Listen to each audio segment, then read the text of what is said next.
días con el profesor Rodney Harrison. La visita y el viaje de Rodney fue posible gracias a un fondo de la Vicerrectoría de Investigaciones que promueve justamente los encuentros internacionales y de este tipo. Y agradecemos, por lo tanto, ese espacio que nos da la universidad. Estos encuentros están también enmarcados en las actividades de inauguración del año académico del Magíster del Patrimonio Cultural, que Rodney y sus publicaciones son un must de la bibliografía mínima del programa, así que estamos muy contentos de poder tenerlo aquí. Este encuentro es una conversación entre Daniela Marsal y Rodney Harrison, y mañana a las 18:30 en el auditorio Fadeo, aquí en este mismo campus, tendremos la charla magistral de Rodney Harrison. Voy a presentarlo. Primero Daniela, ella es historiadora de la Universidad Católica y doctorado en antropología de la Universidad Complutense de Madrid.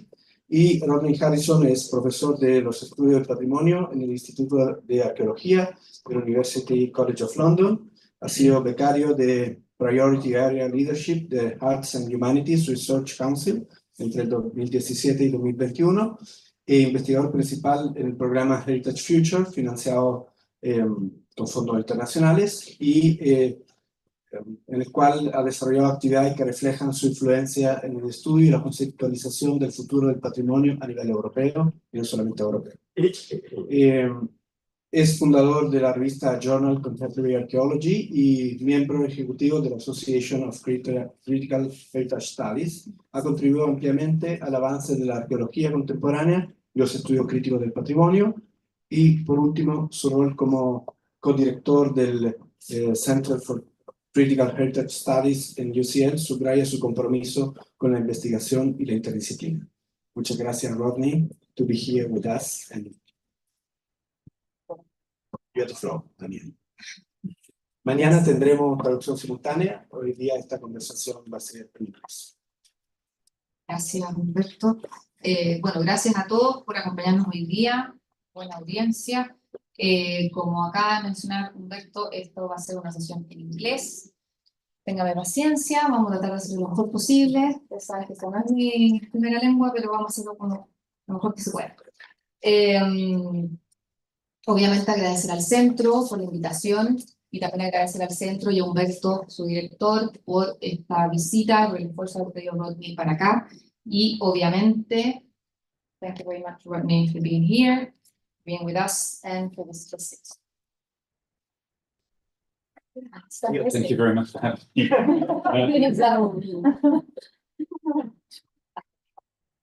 I'm very excited to be here, and really excited to see so many people here. And, it's a great opportunity for me. I'm really enjoying being here. So thank you for coming, and I hope that you can come tomorrow night as well. And I'm going to talk about a lot of the projects in a little bit more of a coherent way. But I'll try to explain, contextualize my responses in relation to the work that I've been doing, so that you can understand this mad responses to these questions that I might be asked. So, yeah, thank you for having me. Well, the session today is going to be first some questions, and then we're going to open questions from the public. So if you have anything prepared, we can address them later.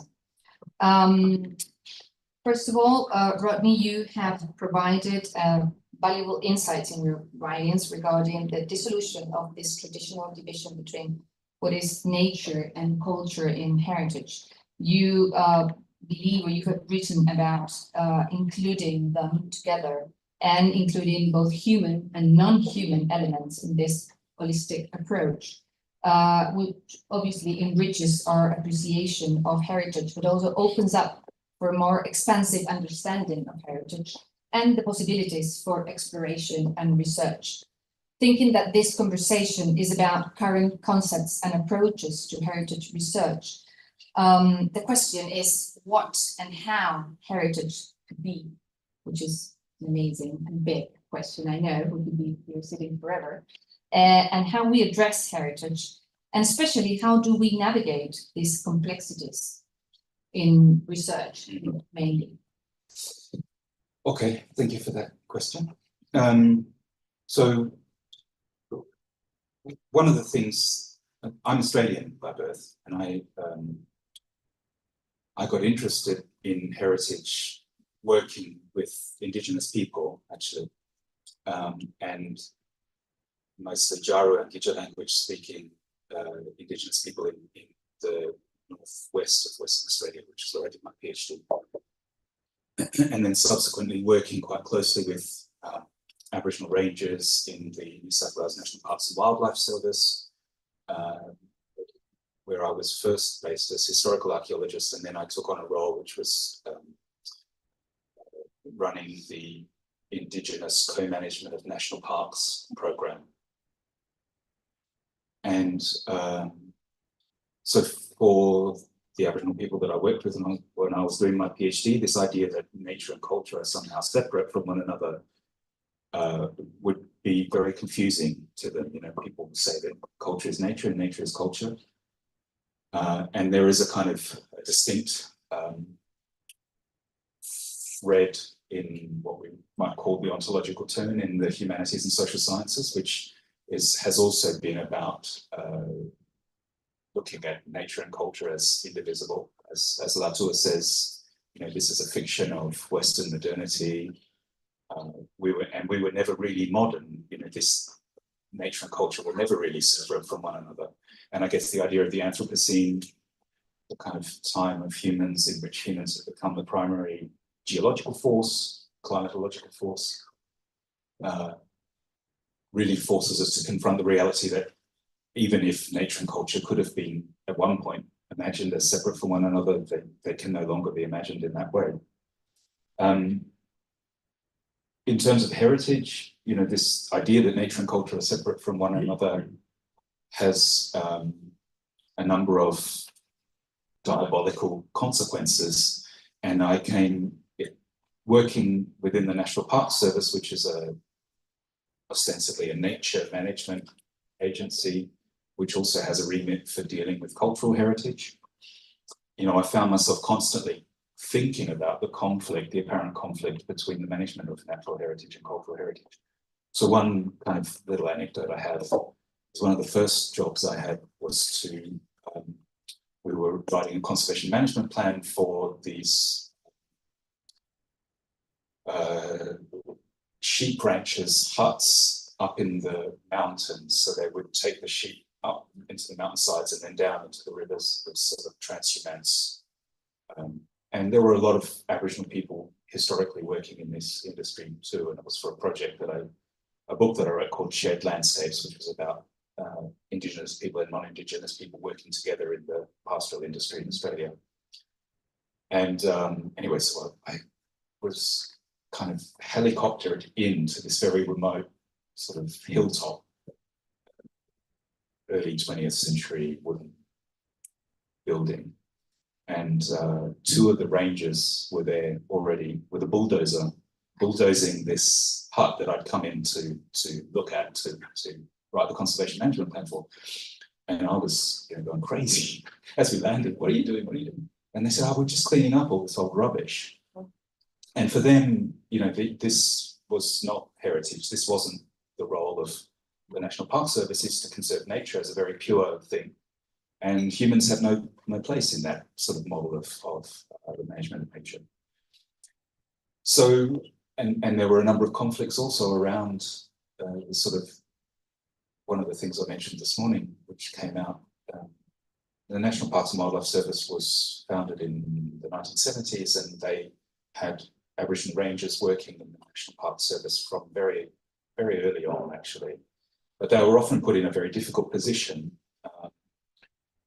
So, for example, sometimes the rangers would be asked to cull certain species of kangaroo, which were becoming very abundant in particular parts of the park and were affecting the nature, the biodiversity value of the park. And this was a sort of management strategy that the conservation biologists were suggesting that we should employ. And some of these Indigenous rangers actually saw these animals as kin, and they felt that they had a family relationship with these animals. So they were put in this really awful position. So one of the things we did when we were when I was working there was we had a sort of a program which was really about repair and reparation and reconciliation of Indigenous and non-Indigenous art stuff. And a lot of very difficult issues came out, like this particular one. And we engaged an anthropologist who's now passed away, Debbie Bird-Rose, who has written a lot in an Australian context about the concept of wilderness and how that comes into conflict with Indigenous views of the landscape. And she developed with the Aboriginal staff, the Aboriginal Rangers, this sort of idea of kinship as a kind of foundational set of principles that the whole organisation could potentially adopt as a way of thinking about the sort of custodianship of nature within the Park Service, and sort of treating one another's different values about nature respectfully. And that was really, really transformative for me. And it's something that's really run through the subsequent work that I've done in lots of different ways, thinking about how we need to see,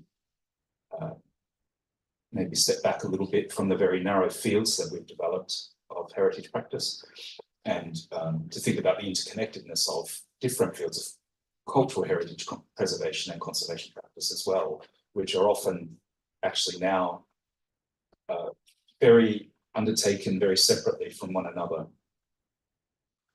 And I realise I'm picking up on two things that maybe we want to disentangle a little bit, is research and practice and the relationship between research and practice.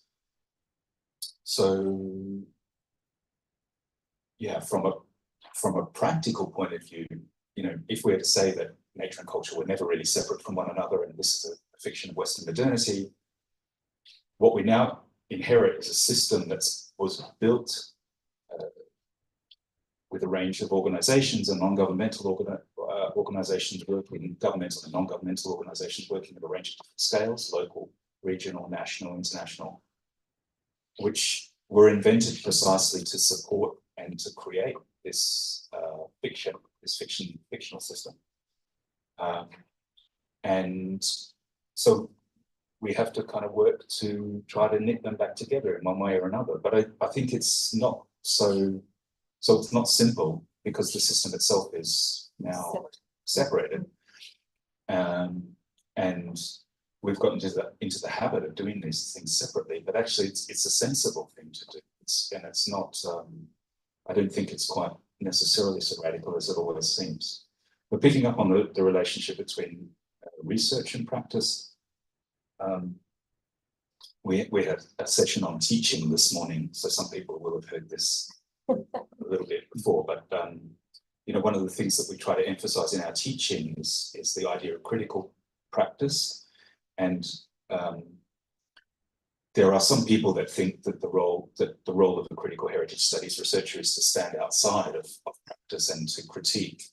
But for me, I'm much more interested in collaborating and engaging practitioners and policymakers and publics as co-researchers to try to change things from the inside. And increasingly, I mean, I think I did take a bit of a step back within my research, but now increasingly I'm much more interested in establishing these really clear pathways between research and policymaking and practice, wherever it's possible to do that. And tomorrow night I'll talk quite a lot about that set of relationships in relation to some of the projects that we've been doing.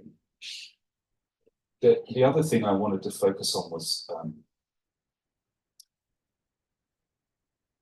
so I quite often get asked, you know, what's at stake in declaring a field of critical heritage studies as opposed to heritage studies. For me, critical heritage studies is about understanding what heritage does socially, governmentally, in terms of power relations, and the kind of realities that heritage produces through its practices.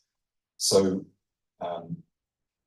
I'm much more interested in studying and researching heritage practices than I am the sort of end product of those practices. And I think those end products are important because they're also representation practices, and they produce the forms of representation that include and exclude. But for me, a lot of the work that I've been doing over the past 10 years has been focusing very specifically on heritage practices. Heritage as a set of actually quite distinctive practices that one should look at comparatively and develop these comparative views, and getting practitioners together to think collectively about what it is that they do and how those things relate to one another has been a major part of the projects that I've been doing over the past few years. And I think it's important work to be done. Well, a bit regarding to that, linked to that, you have mentioned this idea about the ontologies in heritage, the diverse, that they different ways of valuing and assembling and caring for the future, that not only comes from necessarily from these domains that we traditionally think related to heritage, but they can come from many other places. So in this case, I want to ask you about the methodology, because when you create these intersections between different domains, between different ontologies, how do we translate this theoretical framework of the ideal, what we ideally want to do, into action, to tangible action? How do you work with others with you cross those domains and cross-cultural work? How do you do it in reality? So methodologies Yes. and approaches. Yeah. Yes. So for me, maybe this comes back to that question of the focus on heritage practices and processes rather than necessarily the end products of those processes. So, what is heritage doing when it's in this process? What are the power relations that are enacted through the forms of expertise that it creates and sustains? And how can we expose these forms of power? So in my work, I've tended to take what's more of a sort of multi-sited ethnographic approach that focuses on the transformation of an object or a place or a practice into heritage and the implications and the processes by which that thing is transformed. So follow the heritage object. And that's why, for me, actor network approaches have been quite important, because they and I guess approaches that draw on what we might more broadly call the ontological turn in the social sciences and humanities, because they're helpful for me in focusing not just on the production of meaning, which I think is also very important, but also on the sort of what I call the material discursive realities that are produced as a result of those heritage making practices. And I think these approaches can be applied in a kind of broadly archaeological way, and I use the term archaeology in a sort of Foucauldian sense here, not just archaeology like I was trying to do archaeology, which is about critically exposing the contemporary realities of the production of different forms of power, and the understanding the historical context of the emergence of those contemporary realities and contemporary experiences. And in my work, I use this term transactional reality from Foucault. So we talk about culture, for example, race as a transactional reality, as something that is real in the sense in which it makes things happen in the world, but which also has a very specific history, and it emerges for a very specific reason from a very specific context, to realize certain kinds of social governmental practices, particularly in relation to culture and heritage.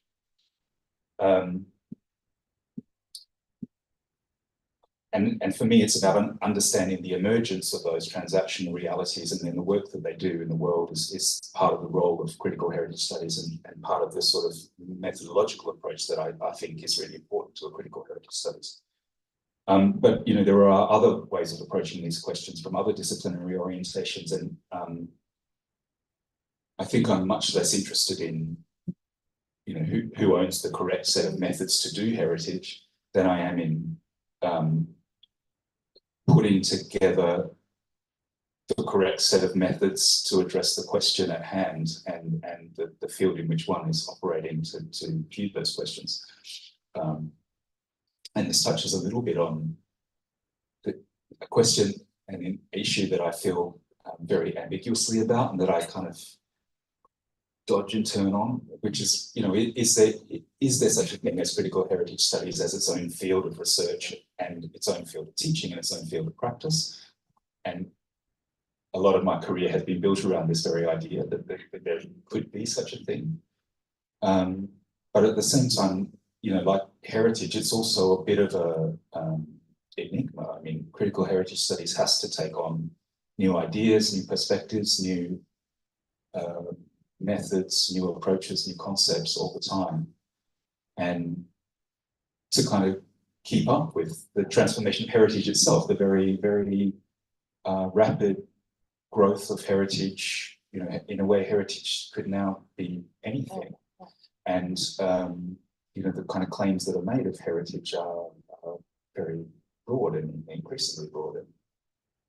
So, yeah, I guess there's a set of approaches that have been quite important to me in my own work, and that's to do with a very specific focus on process and practice, following the transformations.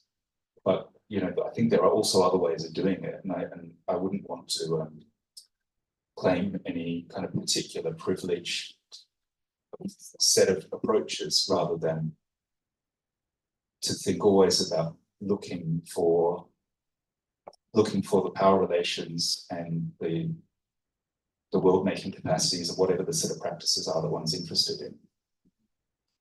And I guess I've moved away a lot from the sort of representation of the politics of representation as a particular set of questions, but those things that continue to be important, and identity politics continues to be important. But they're just not things that I've necessarily focused on a lot, but they're always there. I think they have to be a kind of core part of what heritage studies or museum studies is about too. Thanks. Are you going to talk some more about your project in Heritage Futures? Tomorrow I'm going to talk about 4 projects: Heritage Futures, Landscape Futures and the Challenge of Change, Reimagining Museums for Climate Action, and Ghosts of Solidarity, which is this augmented reality project. Well, I didn't want to make a spoiler, but could you just say and just mention, because I think it's quite interesting when you think about these domains that are outside of the traditional heritage, the people and organizations that were involved in Heritage Futures, like Frozen Zoos and things like that, which are sort of mind-blowing when you think about it. Well, and mind-blowing in terms of the new realities that are emerging from these fields. You know, I mean, the Frozen Zoo people are trying to bring back woolly mammoths. I mean, this is really super. Jurassic Park. Yeah. So Heritage Futures was the aim of Heritage Futures was twofold. To take seriously the claim that's often made for heritage that it's about something that's done on behalf of or to resource the future or future generations. So something from the past in the present for the future. And secondly, to kind of think, and then to think much more precisely about, well, you know, when is this future that one is imagining through the different conservation practices that one's engaged in? Who is in that future? So who are the future generations that you're saving these things for? How do we know what the future will value? Where is the future? Who's going to inherit that future? So we brought together a range of different heritage conservation practices, very broadly conceived, everything from endangered language preservation programs, built heritage conservation, rewilding projects, cryogenic preservation of endangered DNA in frozen zoos. We work with 25 different fields of various domains of heritage practice, and some things that we don't normally think of as heritage, like nuclear waste disposal and extraterrestrial communication. And we did that because we think that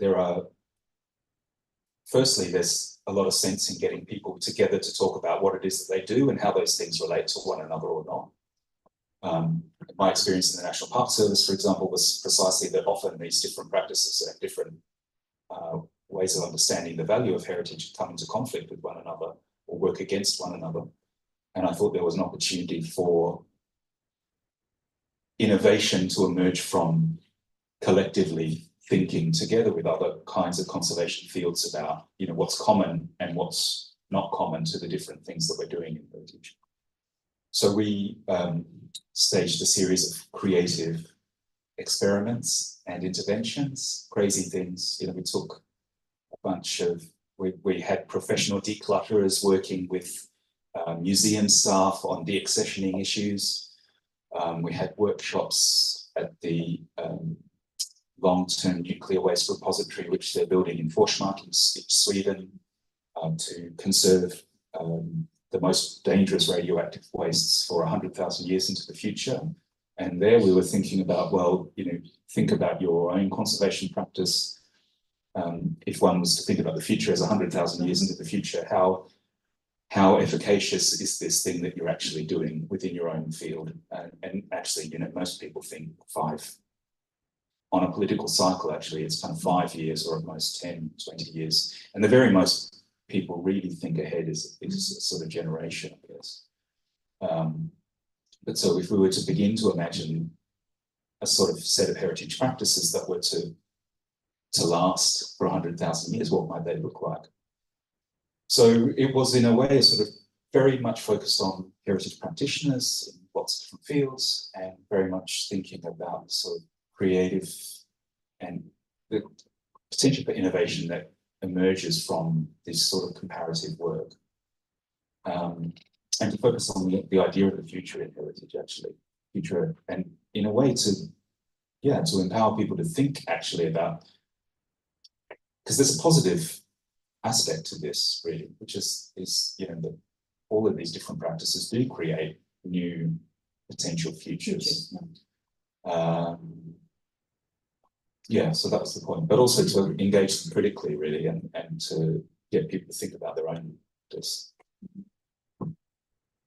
Things that they have in common. Yeah, but you're going to talk about that now. Oh, we'll talk a bit more about it.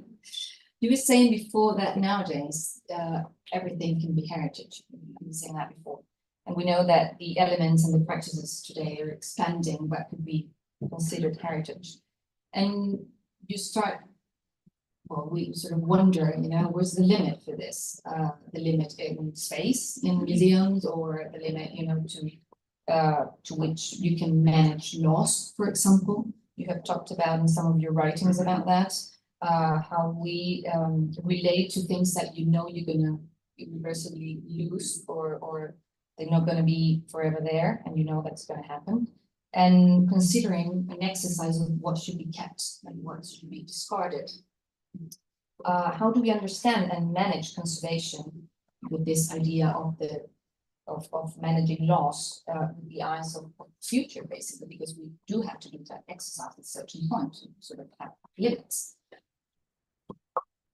Yeah, so I guess I am very influenced by the work that my colleagues Fernando Vidal and Nelia Dias did on this notion of the endangerment sensibility in heritage. There's another transaction really. So I think heritage only really emerges as a value when there is either a real or imagined threat of something, loss or risk of damage, or, you know, those things can be threatened by just being old or being very rare or whatever. So in a way, loss is always part of it's the kind of spectre of heritage. So we think about heritage as saving, but actually it's informed always by loss or a set of conflicts around the values that relate to heritage. So I think actually conflict is always integral to heritage and the ways in which people articulate and are forced to articulate the values of heritage. But I think one of the things that we found out in heritage futures is, you know, if we are to think about long-term futures, most of the things that we're doing are not going to save the buildings or the objects that we're interested in saving, or even the practices that we might be interested in saving. And there are certain contexts in which climate change in particular is going to accelerate the processes of physical weathering and decay and erosion. which mean that we have to actually start to think about new ways of thinking about heritage as losing things well. And I've been really, and this raises a number of other questions, like what are the appropriate modes of mourning for the loss of a building or a tree or a species? What models of mourning and marking the loss of something respectfully can we find from other kinds of contexts? And there's a great project that I talk about sometimes, I don't know if I've written about it, which is called the Foghorn Requiem.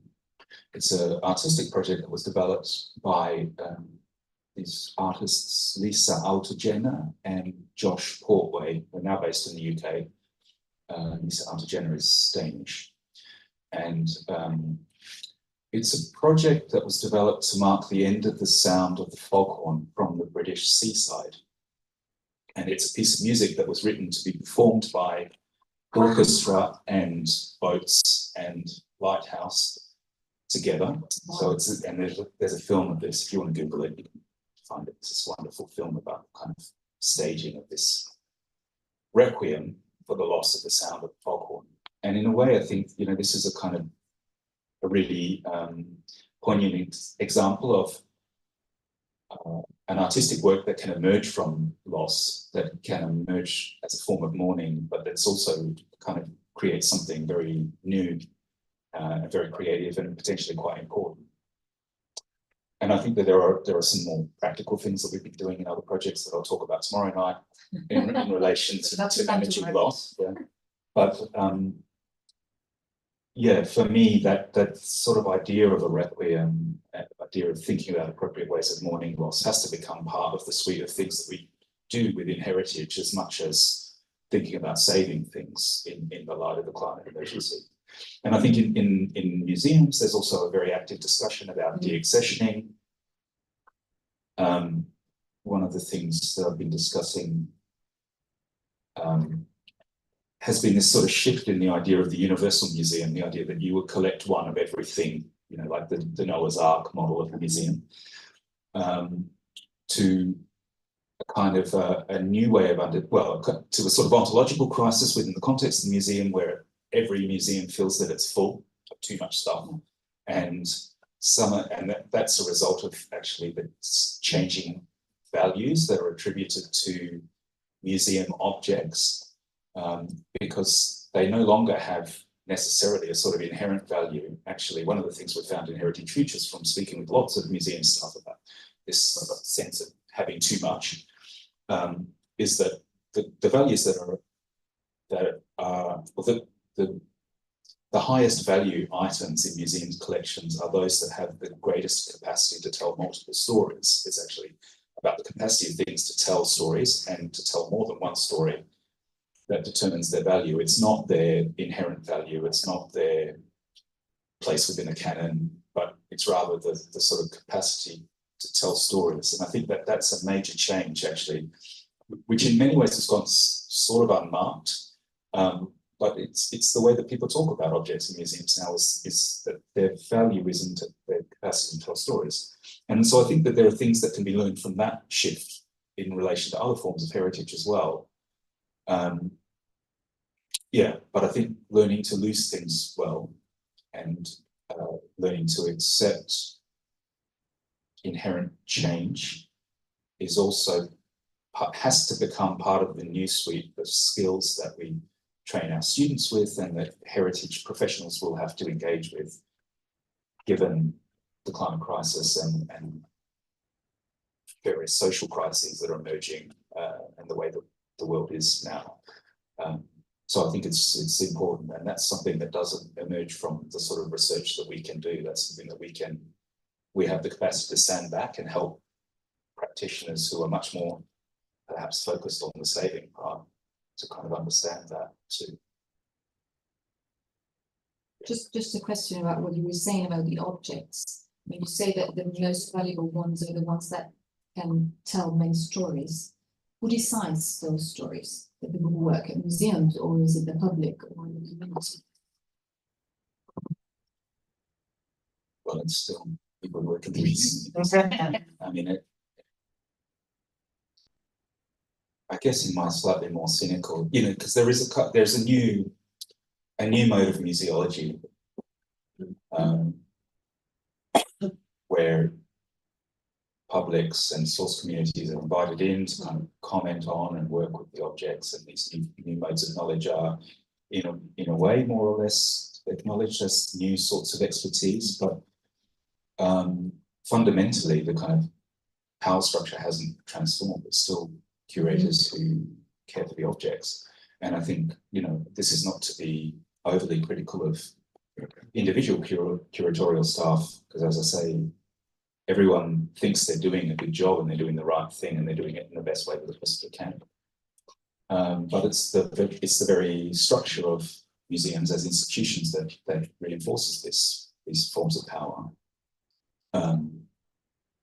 So one of the things that came out of this project, Reimagining Museums for Climate Action, which I'm going to talk a lot more detail about tomorrow, but which was an attempt actually to engage publics, people from outside of the museum world, as co-researchers rather than practitioners, which is what Heritage Futures was really about.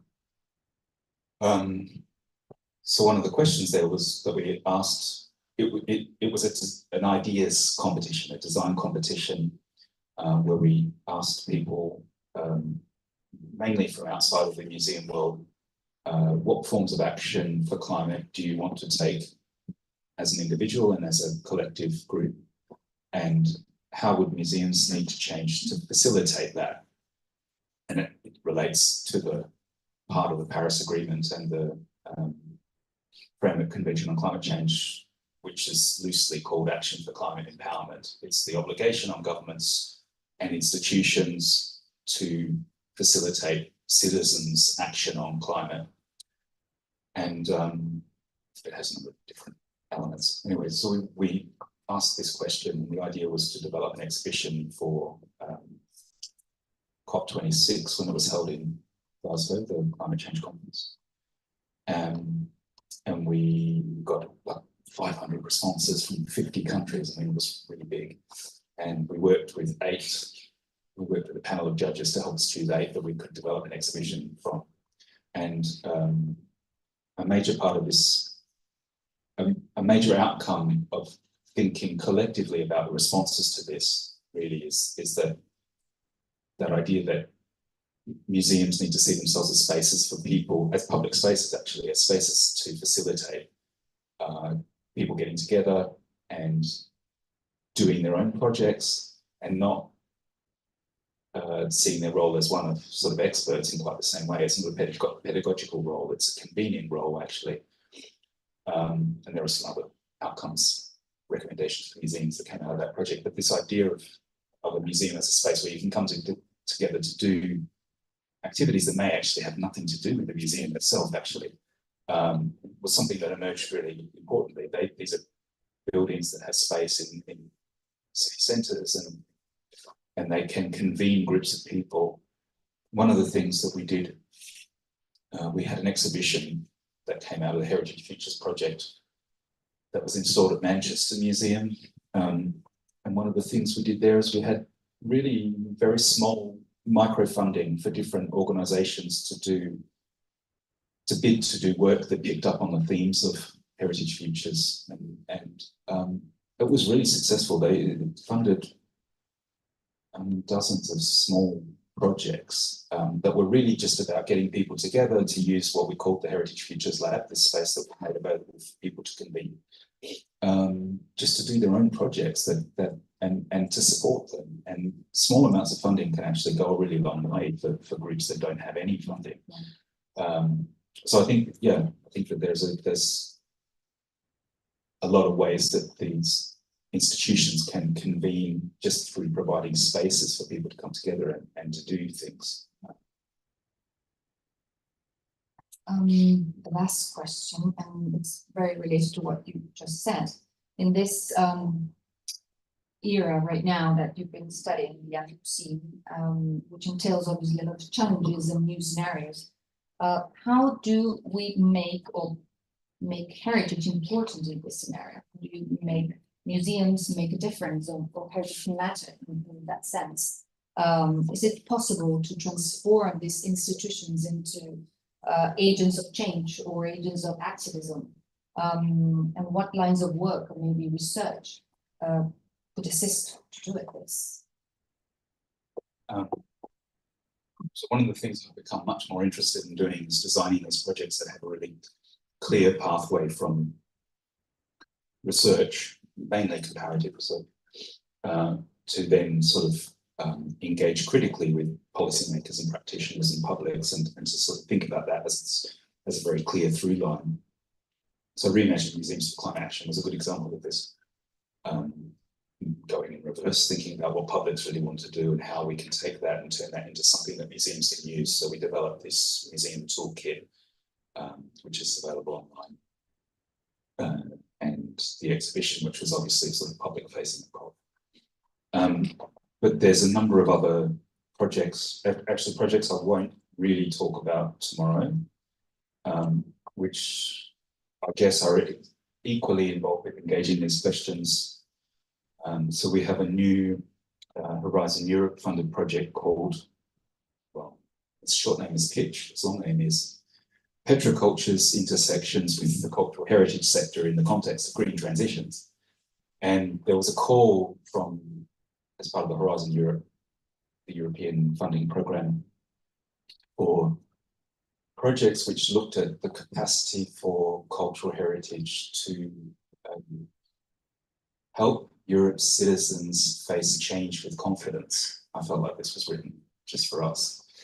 So we have a project which is a series of pilot interventions in different kinds of heritage institutions. So one with a museum, one with an industrial heritage site, and one with a very damaged, fracking damaged landscape in the Netherlands, up near Groningen. To think about the capacity for different sorts of heritage institutions to tell the story of our reliance on fossil fuels. And to help imagine worlds otherwise, worlds which are different. One of the things we came to at the end of Reimagining Museums for Climate Action is that museological modes of worlding, the museum as an institution, is so hardwired with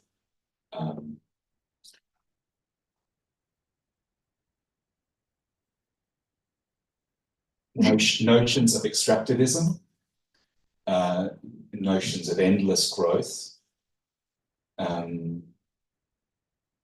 with notions with making difference, and with which facilitate exploitative practices, and so making this difference between humans and nature as well as between humans themselves.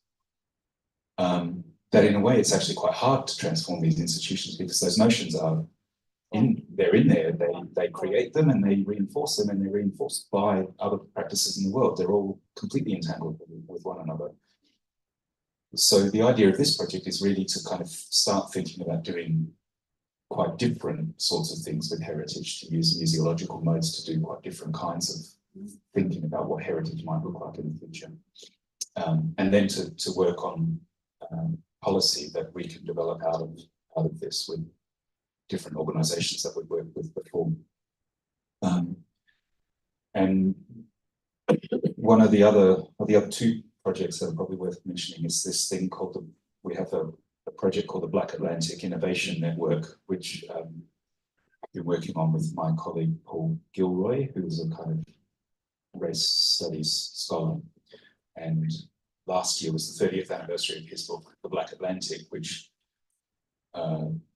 looks at the sort of shared cultures that developed across the Black Atlantic out of the slave experience, and the ways in which they kind of transformed the modern world. His argument is actually that the Black Atlantic is the kind of roots of modernity. The slaves were the first truly modern people, as part of the sort of argument in that book. And so this project has really been concerned with working with educational, arts and heritage organizations, a range of different partners that we've been working with across these 3 different strands, on decolonial and ecologically just initiatives, and to really try to articulate a kind of framework for different heritage and educational institutions, or environmental justice, which is based in anti-racist initiatives. And that's involved, working quite closely with different organisations in the National Trust in the UK, which is one of the biggest sort of heritage management agencies, who are notoriously conservative in a way, because they're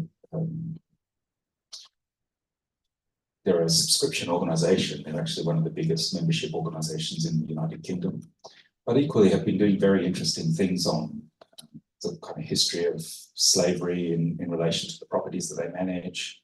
And these have been very controversial. So this question of thinking about sharing information about different initiatives in different sorts of organisations that engage with racial and ecological justice has been sort of at the heart of this project. And now we're trying to scale this up to begin to think more elementally and planetarily about heritage. So to take a sort of distinct thread in Black Atlantic thought, which was about shared humanity, a sort of what Paul Gilroy would call planetary humanism, and what somebody like Achille Mbembe, who's also on this project, would talk about as a sort of planetary animism. And to think about how could you reconfigure the humanities to be something that looks like a more than humanities, to think about the sort of common elements of life that are common to both humans. So the point of this sort of Black Atlantic thought is, and the Black Atlantic humanism, is to actually confront difference with those things that are common to humans. And so how can we sort of take that idea, which is, there's a distinct thread from Frantz Fanon all the way through, and actually in sort of Franco-African literatures as well. And to think about, a sort of common more than humanitarian. And for me, it's about thinking about elementally about heritage. So if we can imagine focusing on air, water, land as elements that are common requirements for all life, we can begin to think about how can we imagine heritage studies where we can actually collaborate with mountains and rivers or fish as kind of co-researchers in this, and as also having a kind of particular academic framework that we can perhaps adopt.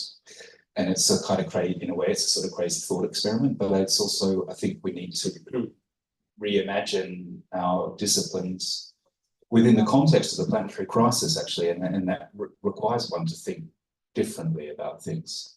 So this kind of phrase, "I can't breathe," which has obviously been really important in anti-racism activism, and particularly in the wake of George Floyd, but also other, the use of illegal chokeholds by police in the United States against young Black men. One can also imagine, its power is because one can imagine actually the constriction of breath. So this project is starting to think about what are a series of contexts in which access to clean water, access to air, access to land are being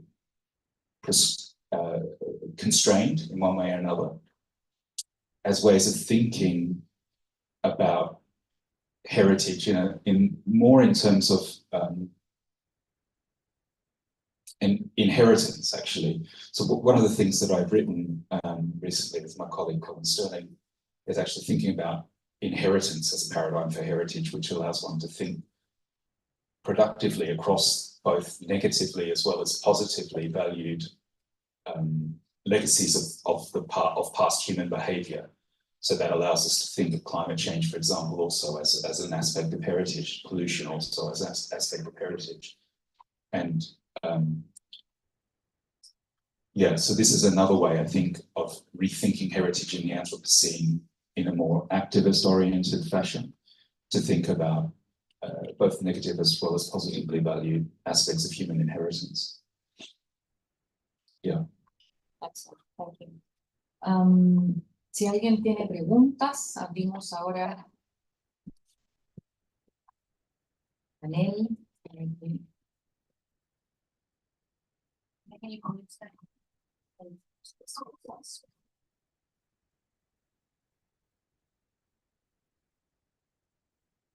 Hello again. So my question has to do with this idea of objects, the value of objects in museums. And we had here in Chile quite recently this let's call it conflict with the British Museum. I'm sure you've heard of it. And well, it was the more about their keeping and all the arguments they keep not to give it back. But what I find really interesting about this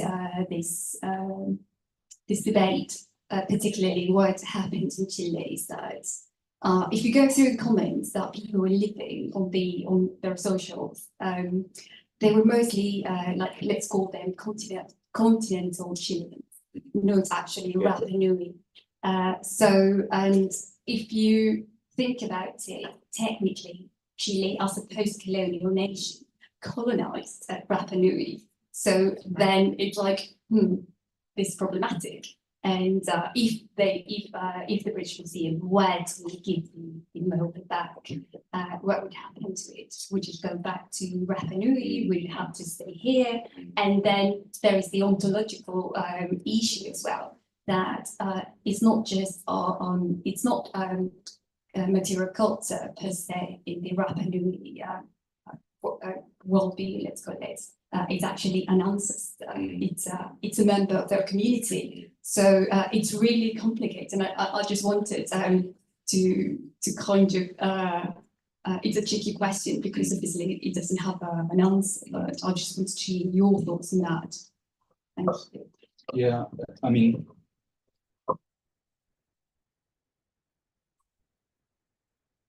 I guess there's kind of three interesting different parts to this. One is the sort of the claim that I think it's our role to resist, or at least help work with people to understand the implications of making this claim, which is that people have particular kinds of privileged rights to things because they came from a place, or because they were there first, or I mean, on the other hand, you know, the British Museum's arguments about why they should keep these things are also equally invalid and equally problematic, because they're about equality, and they're about, we know all these things were collected under unequal circumstances in terms of the power relations involved. And so, I mean, in general, I'm very much in favor of things being repatriated. But equally, I think the sort of logics of it are problematic too, and the logic of it needs to be worked through in some way. And you're right, precisely, where does it come? And what does it mean for a particular nation to adopt selectively adopt indigenous heritage as their own? And what are the kind of forms of power that are enacted by that selective adoption? I mean, in Australia, there has the thing that non-Indigenous Australians tend to be very proud of is this idea that Australian Indigenous cultures are very, very old.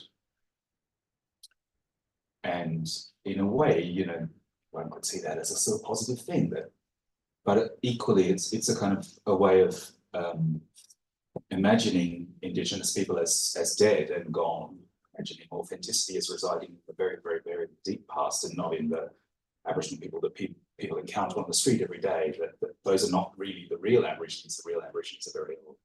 So I think that these kind of value claims also have the nationalistic value claims are themselves really quite deeply problematic, even though they might appear to be supportive in some way or another. And so I don't think that there's any real one size fits all kind of solution to these problems. They need to be kind of worked out. But I think where there are source communities that really want these things back, that should go back. But I think not all source communities do want those things back. Yeah. Yeah, I'm sure they do. Yeah, and I mean, I don't think the way that this thing is kept in the museum is very respectful. Actually, I don't like it at all. Yeah, and you know, its object there is precisely to make difference. It's being used to create these very hierarchical understandings of race and culture within that context. And I think, you know, that any sort of moral or legal claim that the museum makes to be in the correct position here is completely it's completely eroded by this sort of history. So, but you know, for me, what's really interesting in these contexts is also thinking more about process, is how it forces people to articulate what they see as the values of these things and the conflicts around those different values, and the sort of moral economies that are evoked as a result of those articulations of value.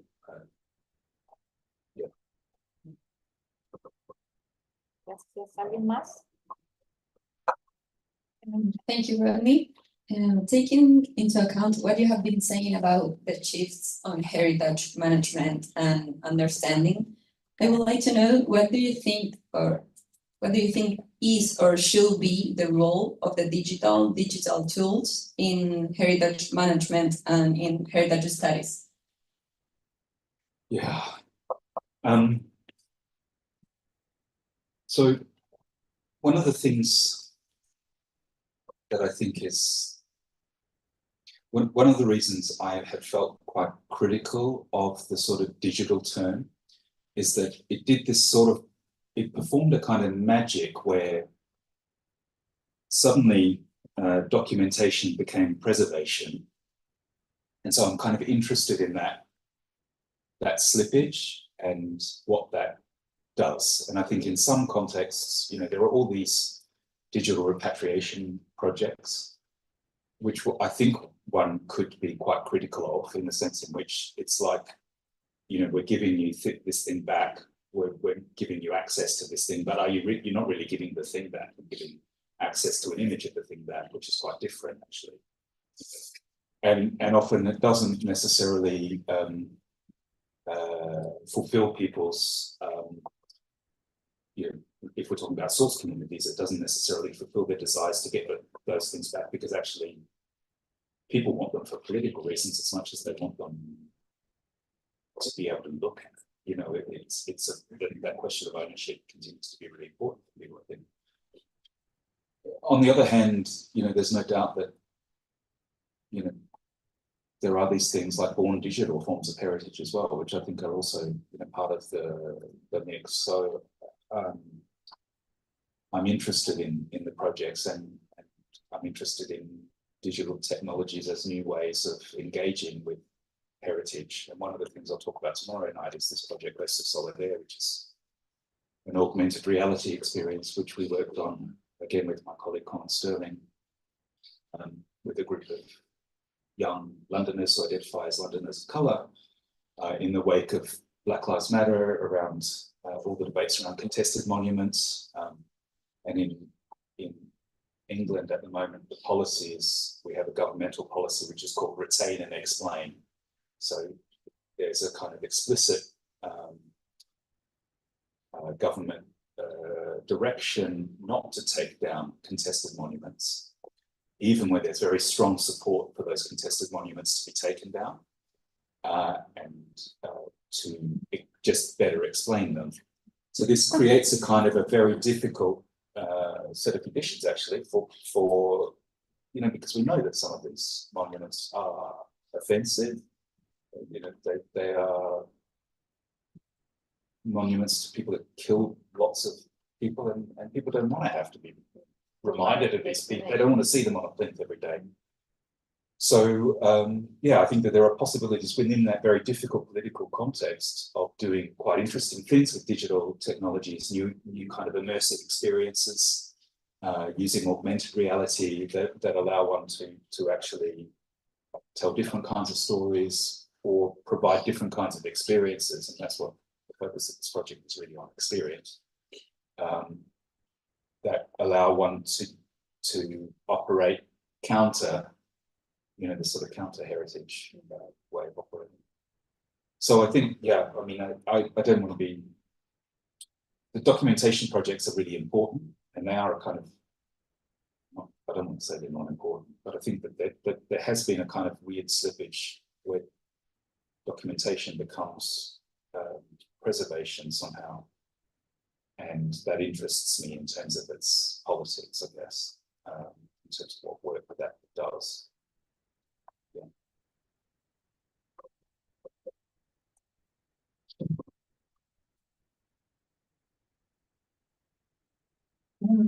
Much of your work and what you've told us in the morning and today always makes me think that also, plus critical heritage, we should need critical science and technology. And much of the policies, international and national issues, tensions and conflicts, for me, pass because we're, as humanities and arts, sort of in a corner, in sort of a small part of intellectual work, as you said in the morning. And for example, the question about the Rapa Nui object, also we all, each, I don't know, 3 years in Patagonia, Punta Arenas, we have to claim on the newspaper, give back British Museum our Mylodon. So, but that's it's sort of a fallacy. It's a sort of a bad told story, because Punta Arenas, the people sold the bones. So, and that's most of the story of a lot of the museums. And there's other processes like human beings being repatriated, and some of the most terrible cases are the human souls, I don't know, that are in the base of the origins of science. That's a big sort of claim as humanity. So with this sort of, I did the term, but I wanted to ask you, how do you read this denial of the Anthropocene by geologists? Yeah. That's my question, but I just wanted to go around and context. Yeah, I mean, it's problematic. I don't really understand it, actually. I haven't looked too much into it, but it seems very problematic to me, because it's now actually settled as a real concept that actually, or it's like everyone else believes in it now. So the geologists that should be inventing this concept can't agree on the timing. And in a way, I don't think it really matters. I think pinpointing the origin, it's a kind of a, well, it's also a heritage issue, right? We also, heritage is also about origins. It's about pushing things into the past and giving them authority by being able to indicate something happened before something else. But in a way, it doesn't matter. What is very clear now is, we have a climate emergency. We made that. We have to take responsibility for it. We need to do something about it. I think it's another weird form of not disinformation, but it's a distraction from the actual issues. And I think, that's another role that we have as researchers, is really to help people focus on what the actual issues are, not to get distracted by these points. I think it's a failure of the science, actually, to become so distracted by an argument about when the Anthropocene should have said to have been started, which then turns into a denial of the very concept itself, because actually pretty much everyone else has accepted the concept, and everyone really does accept the concept. And yeah, so I see it as a sort of distraction from what the real work is, which is actually to think about how we can resolve the issues and how we can, you know, help live now in the conditions that we're living in. Yeah.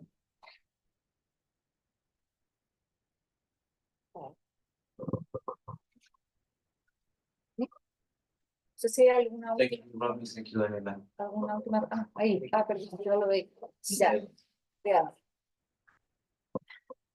Rodney, regarding to your lecture, your conversation, and permanence, objects, practices, knowledge, context seems to be an aim in legal and institutional frame regarding to heritage safeguard in different countries and even in the UNESCO platform still today. At the same time, fragmentation of public policies is a way to order the action of different ministries, agencies, and institutions. In terms in different countries is almost the same. Permanence and division seems to be in the opposite to what new and emerging approaches in heritage field are searching for. One objective, one action is a common sentence in public policy. I'm trying to think about the integration and the expansion of the heritage field in an academic frame, in the whole world at least. How do you think these new approaches in heritage studies are leading with the action, with the public policies and the international frame in which the safeguard heritage is happening today? How do you think they can merge, or they are not working together today? So I think at a kind of top level, policy level, there is an increasing acknowledgement of the need to manage natural and cultural heritage together. So for example, Council of Europe, I've been working with Council of Europe for the past 2 years, developing a set of guidelines for integrated management of nature, culture and landscape. And there are similar initiatives in ICOMOS and UNESCO and IUCN. The World Heritage Training Program is a sort of integrated program, and ICOMOS and IUCN have had this culture nature program that's run for quite a number of years. But I think where it falls short is actually in the realization of that within practice, simply because the habit that we've developed and the organizations that we've developed are so separate from one another. We became in a way over specialists. This is not to say that we don't need specialists, but we over specialize in each tiny little niche field that we work within, and we don't think about how it relates to other things.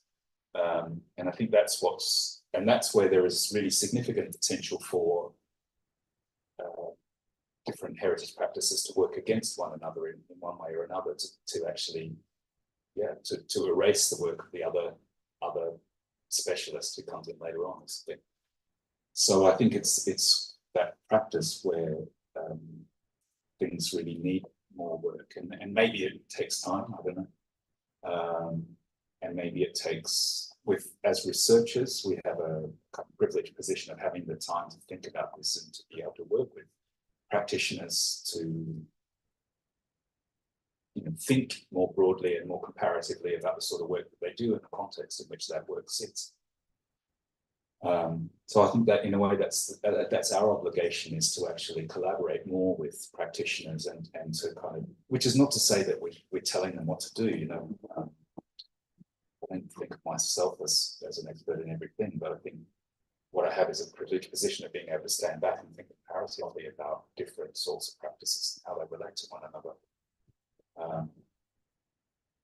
But there may be, you know, there's also space within critical heritage studies for other foci and other specialisms. I guess this is the thing that I've felt most able to do from my own perspective, really, and that's come out of the problems that I've seen in the field from working as a practitioner, as much as it has as a sort of intellectual project as well.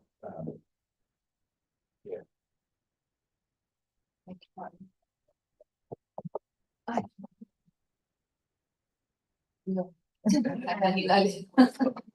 Hola, y de hecho la voy a hacer en español, Dani, para que te ayudes con tus posibilidades, para poder expresar mejor. Hi, Rodney, sorry, I am asking in Spanish, so Daniela has a beautiful English. Continuando un poco con lo que comentaba la pregunta anterior, me hago la pregunta de estos proyectos que Rodney lleva a cabo y su interés en las prácticas, en los procesos, en los practitioners, en los policymakers, si es que sus proyectos también de alguna manera como han desarrollado metodologías de medición de cómo eso impacta, de cómo estos proyectos terminan impactando a los practitioners, a los policymakers. Más allá de quedar como proyectos más bien como experimentales, de innovación, cómo van afianzándose o van creando o generando cambios en estas instituciones tan difíciles de mover o de movilizar. Lo hice lo mejor posible. Yeah. Yes, a bit. So in the United Kingdom, we have this exercise which is run supposed to be every 4 years, but it's actually usually a lot longer in between, which is called the Research Assessment.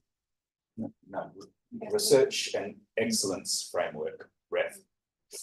And as part of this, each academic department has to submit a certain number of what they call REF impact case studies, which evidence the social impacts of the research which is undertaken within that department. And so in things like archaeology, it's almost always some sort of heritage project. So we've become quite used to having to evidence impact. And typically that's seen to be you change somebody's view on something. So a simple way to measure this might be you might do an entrance and an exit survey at an exhibition, for example, and ask questions about how that exhibition changed your understanding or view of something. But we also collect supporting statements from practitioners about how a piece of research has changed the things that they do. So we get testimonies from practitioners. And yeah, so this there has been quite a lot of focus within the United Kingdom on impact, because it's one of the ways that funds are distributed to the departments effectively. So you want to get a really good REF score.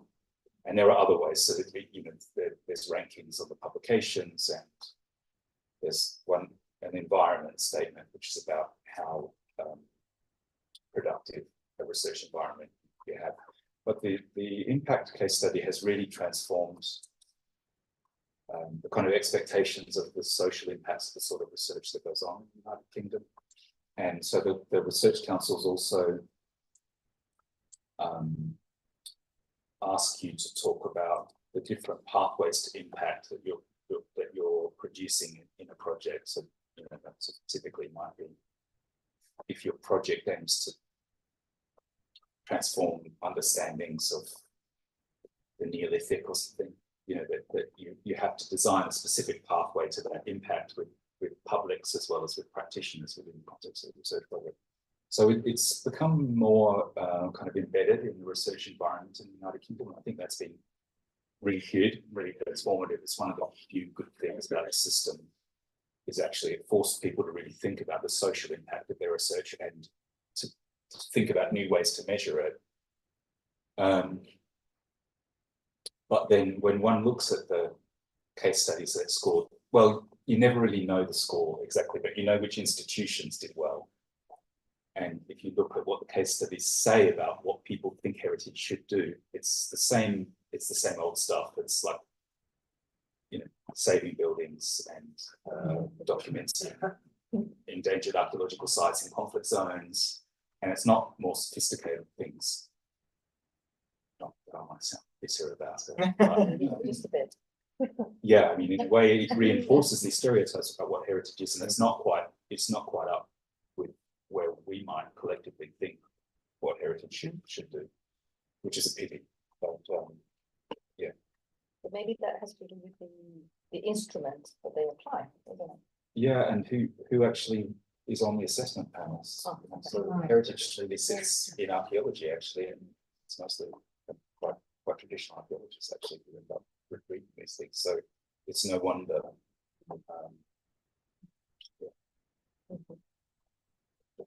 Thank you so much, Rodney. Thank you very much, Rodney. Ahora sí, cerramos esta sesión. Muchas gracias a todos.